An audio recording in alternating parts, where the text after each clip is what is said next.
I am Stuart, 63 years old.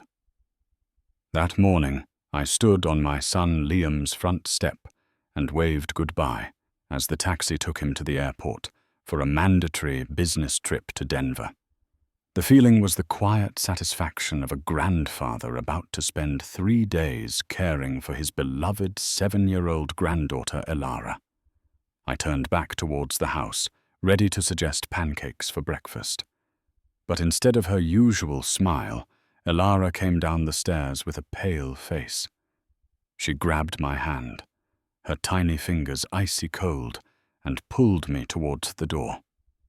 "Grandpa, you have to go right now." Her voice was a shaking whisper. I bent down, and what she breathed into my ear froze the blood in my veins. I did not argue. I took my keys. "Before I tell you what a 7-year-old could say to make a man like me leave without a second thought, let me know where you are, listening to this from. Are you in your own quiet home, or maybe commuting to work? If you have ever had a moment where a child's intuition changed everything, please take a second to like this video and subscribe to the channel. My journey from a peaceful illusion to a heartbreaking truth starts right now. The house felt different after Liam's taillights disappeared. It was too quiet. That was the first thing I noticed. It was a beautiful house in a good neighborhood, the kind with perfect lawns and 3-car garages. But inside, it always felt a little like a museum. Everything was in its place. The colors were neutral and tasteful, and there was never a stray toy on the floor for long. Diane, my son's wife, saw to that. It wasn't always this way. My mind drifted back, as it often does, to the home I built with my Eleanor. Our house was a comfortable mess of love. Books stacked on side tables, a quilt perpetually in progress on her chair, the smell of something baking usually in the air. Liam grew up in that warmth. He was a sensitive boy, closer to his mother. When Eleanor got sick, it shattered him. It shattered me too, but I had to be the strong one. Her fight lasted 2 years, and when she passed 8 years ago, a part of both of us went with her. Liam found solace in his work, and in his first wife, Clara. Clara was an artist, a woman with paint under her fingernails, and a laugh that could fill a room. She brought the light back into his eyes, and then she brought Elara into the world. That little girl was our collective salvation. I held her the day she was born, this tiny, perfect thing, and felt a hope I thought had died with Eleanor. For 2 years, it was Liam, Clara, Elara, and me. We were a broken but mending circle. Then the rain came. A slick road, a driver who didn't stop a phone call in the dead of night. Clara was gone. The light in Liam's eyes didn't just dim, it was extinguished. He was a ghost moving through the motions of fatherhood in a thick fog of grief. So I stepped in. I became a permanent fixture. I changed diapers, made bottles read the same board book 100 times. Elara's first word was "Papa" for me.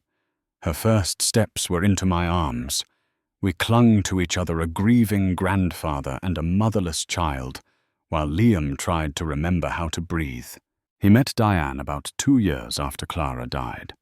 She was a financial consultant, sharp put together. She was a solution, I think, to the chaos of his grief. She organized his life, his finances, his future. When he introduced us, she was perfectly polite. Her handshake was firm, her smile measured. "It's so wonderful to finally meet you, Stuart," she said. But her eyes, a cool shade of gray, seemed to be calculating the space I occupied in her new equation. They married quickly. The wedding was elegant, small, and efficient, just like Diane. Slowly, The museum atmosphere settled into Liam's home. Clara's vibrant paintings were replaced with generic, large-format art. The colourful toy bins were swapped for woven storage baskets with lids. Ilara's schedule became a spreadsheet: meals, naps, educational play, screen time limits. At first I told myself it was good. Structure, stability. Liam needed this. He was functioning again, working hard, building a new life. And Ilara seemed fine. She was always clean, polite, her hair neatly braided. But fine began to feel thin. The little girl who used to run, shrieking with laughter, into my legs became a child who would walk up and say, "Hello, Grandpa, how are you today?" in a careful voice. She stopped asking for stories about her mother. When I brought it up once, Diane smiled tightly and said, "We're focusing on the present, Stuart. It's healthier." Liam, when I mentioned my concerns, would rub his forehead. "She's just growing up, Dad. Diane is amazing with her. She's teaching her discipline. It's all good." I wanted to believe him. I wanted this new family to work. So I swallowed my unease. I bit back comments. I learned the new rules: shoes off at the door. No snacks before dinner. Only 1 hour of weekend cartoons. I became a visitor in my son's life, a guest who followed the house rules. And the deepest unspoken rule was this: do not rock the boat. Liam had found calm water after a terrible storm. Who was I to point out that the water felt cold? The drive home from Liam's house that morning was a blur. My hands were clenched on the steering wheel, my heart hammering a sick rhythm against my ribs. Ilara's whispered words played on a loop in my head. "She gets so angry when you're here. She says you spoil me and make me hard to manage. Last time after you left, she made me sit in the little closet under the stairs until dinner. She said it was for my attitude. I don't want you to get in trouble, Grandpa. Please just go." A closet. A dark under-stair closet. My 7-year-old granddaughter sitting alone in the dark as a punishment for what? For loving her grandfather. For enjoying my visit. I pulled into my own driveway, the familiar sight of my modest ranch house doing little to calm me. I fumbled with my keys, got inside, and stood in my quiet living room. The silence here was different. It was my silence, filled with memories, not a heavy, enforced quiet. I had to call Liam. He was still en route to the airport. His phone went to voicemail once, then twice. On the third try, he picked up the background noise, a murmur of the terminal. "Hey, Dad. Everything okay? We're about to board." "Liam," I said, and my voice sounded strange to my own ears. "Listen. Something came up. I'm not feeling too hot all of a sudden. A dizzy spell. I don't think I should stay with Ilara." "What, Dad, are you serious? I'm about to get on a plane." I know. I'm sorry. It hit me out of nowhere. I've already called Mrs. Henderson from down the street. You remember her? She's happy to come stay with Ilara until Diane gets home from her meeting. It's all arranged." The lie tasted bitter, but the image of that closet fueled me. A long pause. I could hear his frustrated breath. "Mrs. Henderson.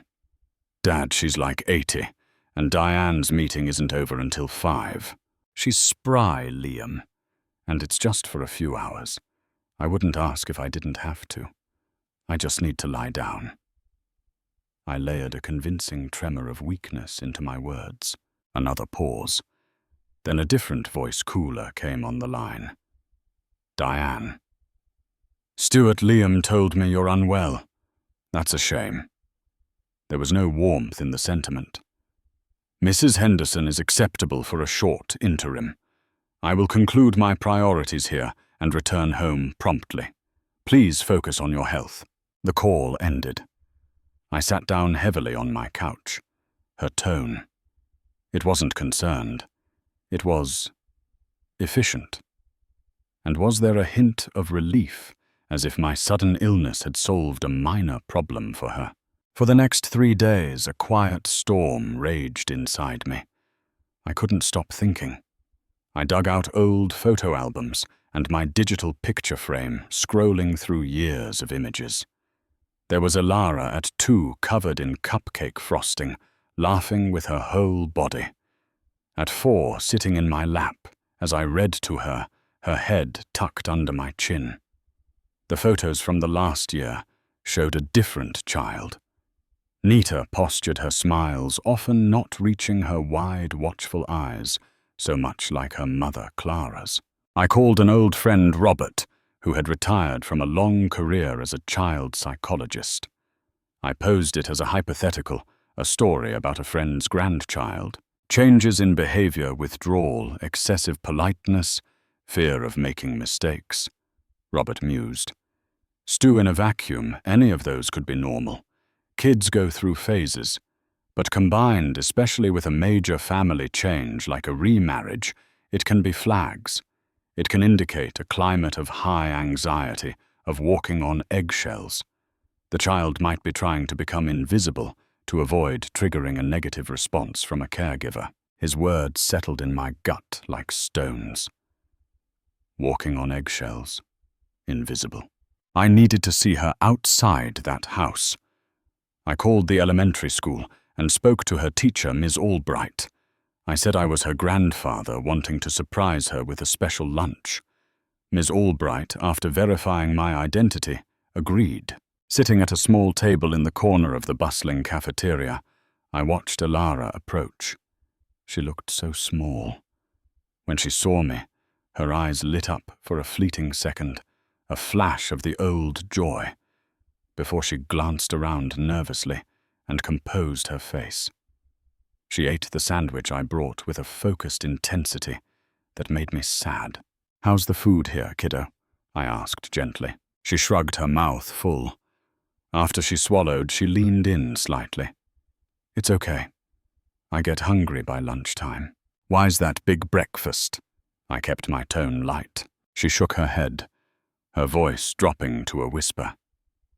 "Mum Diane says I have to eat all my vegetables at dinner before I get anything else. Sometimes they make my stomach feel funny and I can't finish, so I don't get the rest." She said it as a simple fact, not a complaint. Later, as I was leaving, a mother I recognized from previous school events stopped me. "Mr. Stuart, right, Elara's grandfather?" "She's such a sweet, quiet girl, always so neat. She looks tired lately, though. And she's been staying for that after-school art club quite a bit, hasn't she?" Art club, Elara loved to draw, but I hadn't seen a new drawing from her in months. Diane had mentioned cutting back on unstructured activities. I thanked the woman, my mind racing. That afternoon, I drove back to Liam's neighborhood, timing it for when Diane would still be at work. A different car was in the driveway. A young woman answered the door, introducing herself as Maya, the new afternoon nanny. I was just in the neighborhood, thought I'd drop off a book for Elara, I said, holding up a children's novel I had in my car. "Is she around?" Maya looked hesitant. "She's in her room, finishing her quiet reading time. Mrs. Ellis has a very specific schedule." Of course," I said, peering past her into the immaculate foyer. "How's she settling in with you, I mean?" Maya offered a small, careful smile. "She's a very obedient child. No trouble at all. Mrs. Ellis has clear guidelines for everything meals, play, homework. It makes my job straightforward." Her choice of words, straightforward, and the slight tightening around her eyes told me more than her actual words. This was not a home filled with laughter and spontaneity. It was a home run with guidelines. The pieces were forming a picture I did not want to see. Control. Isolation. A child learning that love and safety were conditional on perfect behavior. And my son, my own son, was either too absent, too trusting, or too desperate to keep his hard-won peace to see it. The breaking point came on a Tuesday evening 2 weeks later. My phone rang, and Ilara's name appeared on the screen, followed by the landline number for Liam's house. My heart jumped. She never called me from there. I answered and was met with raw, gasping sobs. "Grandpa." She could barely get the word out. "Ilara, baby, what's wrong? What happened?" I spilled my water. On the new rug. It was an accident. "I'm sorry, I'm so sorry." Her voice was choked with a terror that was entirely disproportionate to a spilled glass. "Sweetheart, it's okay. Accidents happen. Where's Diane?" A muffled sound, then a whisper so faint I strained to hear it. "She said I have to go to the thinking space. I don't want to go in the dark again." "Please." The line went dead. I did not think. I did not call first. I grabbed my keys and drove like a man possessed every red light an eternity. The thinking space. She had given it a name. My hands were shaking with a cold fury. Diane answered the door. She was dressed in sleek athleisure wear, her face a mask of calm surprise. "Stuart, this is unexpected. Where is Ilara?" My voice was low, tight. "She's in her room, calming down after a little incident. I need to see her, now." Diane's eyes narrowed, but she stepped back, a silent, chilly invitation. I walked past her into the living room. Ilara was sitting ramrod straight on the edge of the white sofa, her hands clasped in her lap. She was trembling. When she saw me, a wave of relief and fresh fear crossed her face. She didn't run to me. She just looked at me, her eyes pleading. "See?" Diane said, her voice smooth. "Perfectly fine." She needed a moment to regulate her emotions after being careless. I knelt in front of Ilara, ignoring Diane. "Hey, sweet pea, you okay?" She gave a tiny, jerky nod, her eyes darting toward Diane and back to me. "Diane," I said, standing up and facing her. "Ilara just called me, terrified. She said something about a thinking space, a dark space, a closet." Diane's expression didn't flicker. "It's a mindfulness technique, Stuart. A quiet, low-stimulation environment to help a child de-escalate and reflect on their choices. It's not a closet. It's a designated calming corner in the utility room. It sounds like solitary confinement for a 7-year-old. I shot back the anger I'd been bottling up, starting to leak out. Her composure cracked just for a second, revealing a flash of pure ice. "I would expect you not to understand. Your approach is permissive. You indulge her. You undermine the structure and discipline Liam and I are trying to build. She needs clear boundaries, not a grandfather who turns every tear into a tragedy." The air in the room grew thick. "This isn't about discipline, Diane. This is about fear. I see it in her eyes. She's afraid of making a mistake. What kind of environment creates that in a child? The kind that prepares her for the real world," she snapped. "The world isn't soft, Stuart. It doesn't coddle you. I'm teaching her accountability, something you seem to think is optional." We were at an impasse, glaring at each other over the pristine furniture. I knew I wouldn't win this argument here, not with Ilara watching, trembling. I turned back to my granddaughter. "I love you, kiddo. Remember that." I shot a final look at Diane. "We're not done with this conversation." I called Liam as soon as I was in the car. He was on a business call. He said, could it wait? I told him no. He called back an hour later, irritation clear in his voice. "Dad, what's going on?" "Diane just texted me saying you barged in and accused her of being abusive. That's a heavy word." I told him everything. The call, the terror, the thinking space, the control, the fear. I poured out my observations from the last few months. The silence on the other end was profound. When he finally spoke, he sounded exhausted.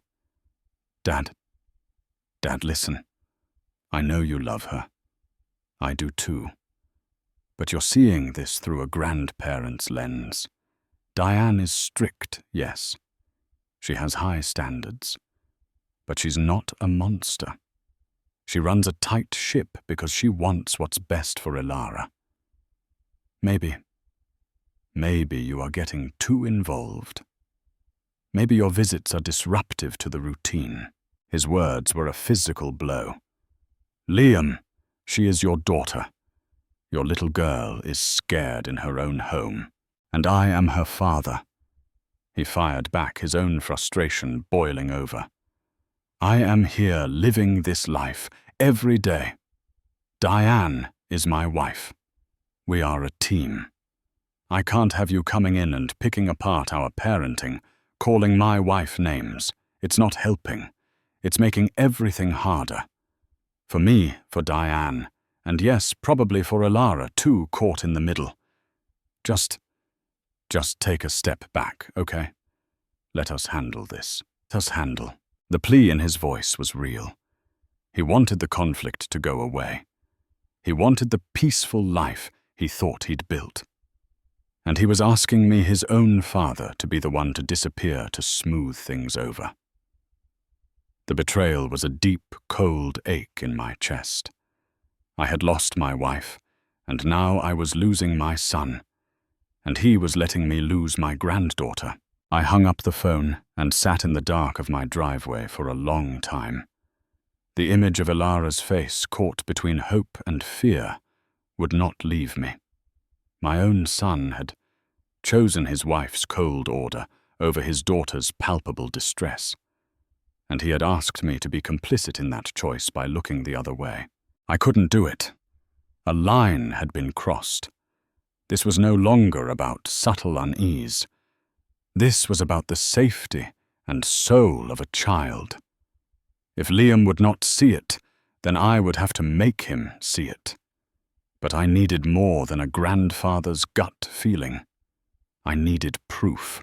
The plan felt both necessary and deeply wrong. I went to a large electronics store and browsed the children's watches. I found one that was bright pink with cartoon characters, but its product description listed a simple one-button voice memo feature. A child could press and hold a button to record a short message. It was marketed as a fun way for kids to send audio notes to parents. I bought it. A few days later, I arranged to pick up Elara for a grandpa date at the park. Diane agreed, her tone suggesting it was a minor concession. When I buckled Elara into my car, I handed her the wrapped watch. A little early birthday present, sweet pea. It's a cool watch. See this button? If you press and hold it, it can record your voice, like a secret message. Her eyes widened. She understood the word secret more than the technology. I kept my voice calm, gentle, but firm. I need you to be a brave girl for me. If you ever feel really scared or yucky inside when I'm not there, or if someone says something that makes you feel bad, you can press this button. Just hold it down for a little bit. It's our secret. Can you do that? She looked at the watch, then at me, her small face serious. She nodded. Our secret. For a week, nothing. Then on a Thursday afternoon, my phone buzzed with a text from an unknown number. It was a photo of the pink watch on a bedspread, followed by one word, park. It was Maya, the nanny. She had included her number in the text. My heart hammered. I drove to the park near their house. Maya was there on a bench, Elara on the swings. When Elara saw me, she ran over and without a word slipped the watch into my jacket pocket. Maya gave me a brief, tense nod before calling Elara back. The exchange took less than 10 seconds. Back in the safety of my car, my hands trembled as I fumbled with the watch. I found the function to play back the recordings. There were 3. The first was mostly muffled sounds. Then Diane's voice, sharp and clear, but distant, Stop that snivelling. You are not a baby. Go to your room until you can compose yourself. I don't want to see you until dinner. The second was clearer, closer. Ilara's rapid, frightened breathing was the backdrop. Diane's voice was low, venomous. If you tell your father about this, or your grandfather, do you know what will happen? You will never see him again. He will believe me. He always believes me. Who do you think he will choose? A difficult child who tells tales, or the wife who takes care of everything? Think about that before you open your mouth. A small, choked sob from Ilara. Then silence. The third recording was different. Ilara must have left the watch somewhere, perhaps in a room. Diane's voice was on the phone, conversational, almost cheerful, but the words were poison. No, it's a process, Mother. Liam is so wrapped up in this new merger, he barely looks up from his laptop. It's perfect, really. The girl is a constant reminder of her. You know the first one. But she's young, malleable. Either she learns to fit into this family properly or, well, there are excellent boarding schools in Switzerland. A few years of real discipline might be just the thing. Liam would agree if he saw the bill. He understands numbers, if not children. I sat there. The engine was off, but a roaring filled my ears. I stared through the windshield, not seeing the trees, the street, anything. The cold, calculated cruelty of it. It wasn't just strict parenting. It was a campaign. A campaign to erase Clara's memory, to break Ilara's spirit, and to either mold her into a silent accessory or ship her off. And my son, my poor grief-blinded son, was the oblivious bankroller and the weapon she would use to enforce it. Tears of pure rage, and a grief so profound it felt like my bones were breaking hot tracks down my face. This was the woman he shared a bed with. This was the woman he trusted with his only child. This was the truth of the peaceful, efficient life he was so desperate to protect. The passive worry was gone. The hesitant grandfather was gone. In his place was a cold, clear, and singular purpose. I was getting my granddaughter out, whatever it took. I did not drive to Liam's house. I did not call him screaming. Rage was a luxury I could not afford. This required precision. I drove to the office of my friend Marcus Green. We had gone to college together. He was now one of the most respected family law attorneys in the state. I walked into his office, and he took one look at my face and closed the door. I played him the recordings. I told him everything. Marcus listened, his expression growing graver by the minute. When the last recording finished, he let out a long, slow breath. "Stuart, this is very serious. Emotional and psychological abuse. The threat of alienation, the discussion of unilateral removal to another country. This is grounds for immediate protective action. What do I do?" My voice was rough. "We move carefully, but we move fast," he said. "First, we need to preserve this evidence. We'll make copies. Second, we need a statement from the nanny if she's willing. Third, we need to file an emergency ex parte motion for temporary guardianship. That means we go before a judge without notifying Diane based on the imminent risk of harm. We'll need to show Liam is either unable or unwilling to protect her. That's the hardest part." I called Maya. It took persuasion and the promise of Marcus's assurance of legal protection, but she agreed to meet. She was scared of Diane, but she was more scared for Ilara. She provided a written statement detailing the rigid schedules, the withheld meals, the thinking space, and Diane's frequent belittling comments about Ilara and Clara. Next, with Marcus's guidance, I reached out to Ms. Albright, Ilara's teacher. I was vague but grave, saying there were serious family concerns impacting Alara's well-being and that her professional observations would be invaluable to a court. Ms. Albright, bound by her duty as a mandatory reporter, was already concerned. She provided a written summary, noting Alara's increased anxiety, social withdrawal fatigue, and the incident where she had eaten her lunch ravenously. Marcus built the petition. It was a thick packet. My affidavit, the audio files transcribed the statements from Maya and Ms. Albright. He also advised me to call Child Protective Services to make a report which would run parallel to our court action. It was brutal making that call, saying out loud that my granddaughter was being abused in my son's home. Then the hardest part. Marcus insisted Liam had to be involved before we went to a judge. If we can get him on board, even reluctantly, it changes everything. It shows the court the primary parent recognizes the danger. I invited Liam to my house for dinner, telling him it was urgent about my health. He came looking wary and tired. When he saw Marcus in my living room, his face went blank with confusion, then hardened with suspicion. "What's this, Dad, an ambush?" "Sit down, Liam," Marcus said, his tone calm but authoritative. "This isn't an ambush. It's an intervention, for your daughter's sake." I didn't speak. I let Marcus guide him. He explained we had evidence of a harmful environment. Liam scoffed, began to defend Diane. Then Marcus pressed play on his laptop. We watched him. We watched his face as he heard his wife's voice, not the polite, controlled version he knew, but the vicious, threatening one. We watched the color drain from his face. We watched his hands clench into fists.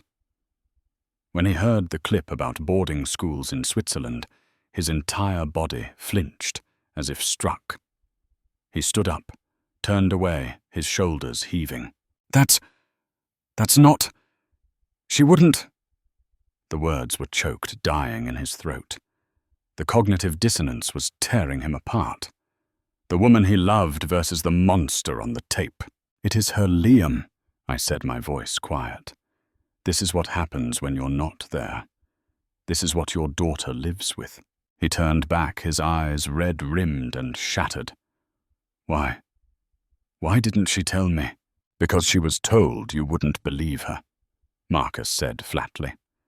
"And based on your reaction to your father's concerns, she was right to fear that." The truth of that statement landed on him with physical weight. He sank back into the chair, covering his face with his hands. For a long time, the only sound was his ragged breathing. Finally, he looked up first at Marcus, then at me. The betrayal in his eyes wasn't for us anymore. It was for himself. What do we do? That "we" was the most important word I had heard in years. The next morning we moved. Marcus had arranged for a child welfare officer to meet us at Liam's house. Liam used his key. Diane was in the kitchen sipping coffee, dressed for a spin class. Her smile of surprise at seeing Liam home early froze when she saw me, Marcus, and the serious-faced woman in a suit behind us. "What is the meaning of this?" Her voice was steel. The welfare officer stepped forward, introducing herself.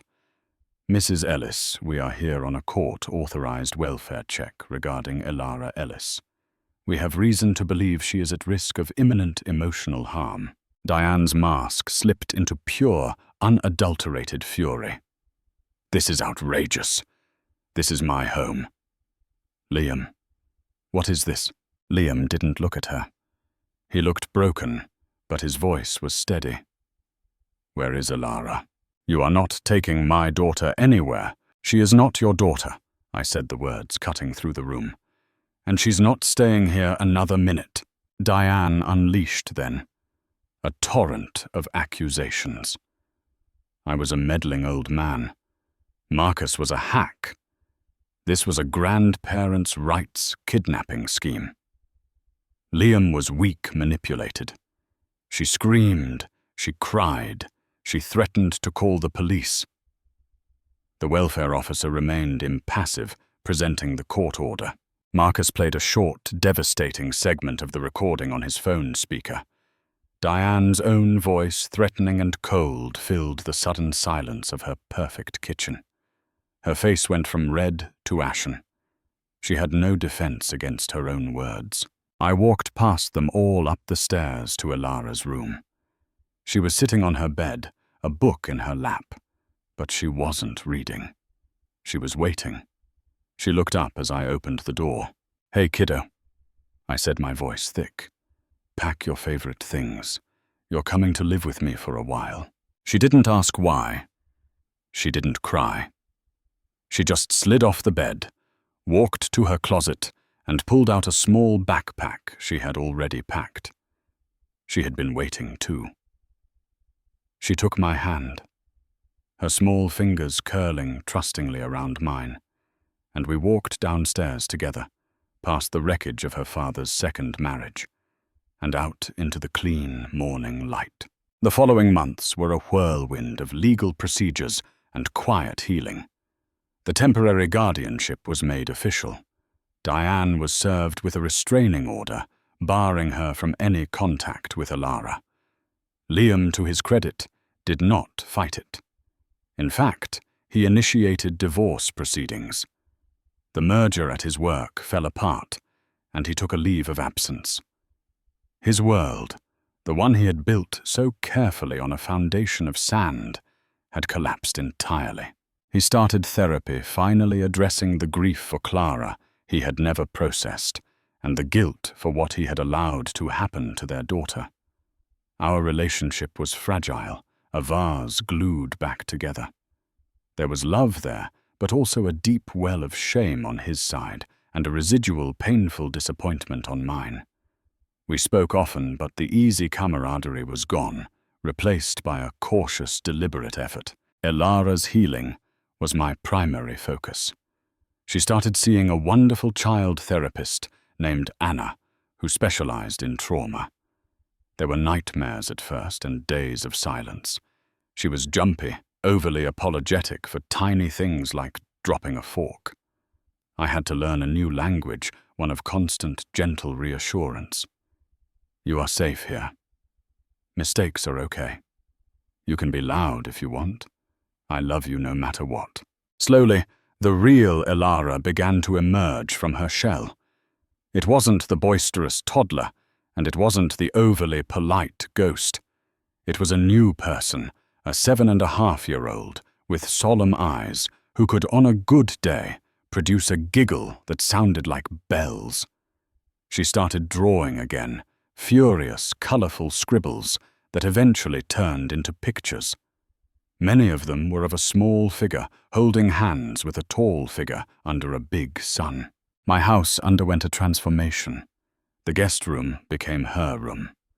We painted it a color she chose, a ridiculous shade of turquoise called Mermaid Lagoon. Toys accumulated on the floor, books piled up by the couch. The kitchen was often messy with our baking projects. It was alive. It was a home. Liam visited every weekend. The first few visits were awkward, Ilara unsure around him. But he was patient. He listened to his therapist. He didn't try to be a disciplinarian or a fun dad. He just tried to be present. He'd help her with a puzzle or listen to her read. One afternoon I saw them sitting on the back porch, not talking, just watching a squirrel. It was a start. The divorce was finalized. Diane fought for assets, but she had no leg to stand on regarding Ilara. The recordings and witness statements saw to that. She moved out of state. The threat was gone, but the shadow remained a part of our story now. As winter turned to spring, a new routine settled. Liam was talking about finding a job closer to my area. He was talking about looking for a small house, maybe with a yard. He asked me tentatively if I would consider helping with Ilara if he did. "I don't want to take her from you, Dad. I could never repay what you did. I want to be near her. I want to be near you." It wasn't a perfect, happy ending. There were no balloons. There was instead the hard, slow work of rebuilding. There was therapy bills and legal documents and explaining things to concerned parents at birthday parties. But there was also bedtime stories and science fair projects, and the profound quiet joy of watching a child remember how to feel safe. Now a year has passed. I am sitting on my back porch as I record this, watching Elara, who is now 8, try to teach my old dog a new trick. Her voice is clear, insistent, playful. The fear that lived in her eyes is mostly gone, replaced by a thoughtful awareness. She still sees Anna, but less often. She is doing well in school, and she has a best friend named Chloe. Liam lives 20 minutes away in a townhouse. He has a new job, less demanding, with a boss who understands he needs to leave at 5 to pick up his daughter. We share custody in an informal, fluid way that works for us. Some nights, she's with me, some with him. We have family dinners every Sunday. The conversations are sometimes still a little careful, but the love is real. We are a different kind of family now, stitched together with forgiveness and resolve. I think about that morning on the front step all the time. The taxi pulling away the chill of Elara's hand.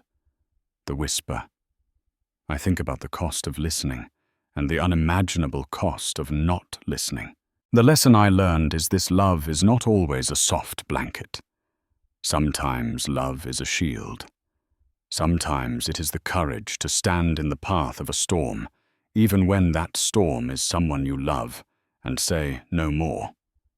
It is the willingness to be the villain in someone else's story, so that an innocent can be the hero of their own. True strength isn't in never being fooled. It is in having the humility to admit when you were wrong, and the fortitude to make it right, no matter how much it hurts, no matter how much you have to lose. Liam is learning that. I had to learn it too. Family isn't just who you're born to. It's who you choose to protect. It's who shows up when the lights go out. It's the hand you hold, not just during the easy walks in the park, but on the terrifying climb out of a dark place. So I leave you with this question. Look around your own life. Listen. Really listen to the people in it, especially the quiet ones. Are there whispers you've been brushing aside? Is there a truth you're afraid to see, because it would break a comfortable illusion? What would you do if a child's whisper held the key to a hidden nightmare? If this story meant something to you, if it reminded you of your own strength or your own need to listen, I'd be grateful if you'd share your thoughts in the comments below. Tell me, have you ever had to be someone's shield? Your stories matter, and if you want to join me for more journeys into the hard, beautiful truths of family and courage, please hit that like button and subscribe to the channel. It helps more people find these conversations, and share this with someone who might need to hear it today. Thank you for listening. Truly. May you have the courage to hear the whispers and the strength to act on them. Take care.